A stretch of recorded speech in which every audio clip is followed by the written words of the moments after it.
இதுதான் உலகத்தின் மிகப்பெரிய கோவிலுங்க.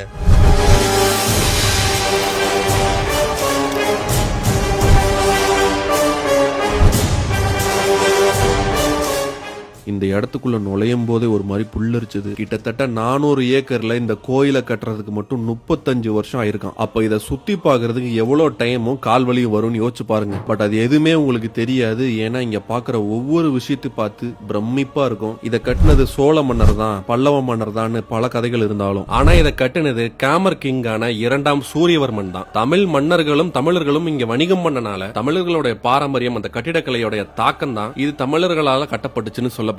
விஷ்ணுக்காக டெடிகேட் பண்ணக்கூடிய ஒரு ஹிந்து டெம்பிள இப்ப புத்திஸ்ட் டெம்பிளா கன்வெர்ட் பண்ணிருக்காங்க. இப்பவும் இங்க இறை வழிபாடு நடந்துட்டு தான் இருக்கு. ஒன்னு மார்னிங் சன்ரைஸுக்கு இங்க வாங்க, இல்லனா சன்செட் டைம்ல வாங்க. அவ்வளவு அழகா இருக்கும். வாழ்க்கையில ஒரு முறையாவது இந்த இடத்த வந்து பாத்துருங்க. உலகத்தின் மிகப்பெரிய கோயிலை பத்தி எனக்கு தெரிஞ்சது சொல்லிட்டேன். உங்களுக்கு இதை பத்தி என்ன தெரியுமோ கமெண்ட்ஸ்ல கமெண்ட் பண்ணுங்க. இந்த மாதிரி பிளேசஸ் பத்தி தெரிஞ்சுக்க ராம்ஸ் ரிவ்யூ மறக்காம ஃபாலோ பண்ணி வச்சுக்கோங்க.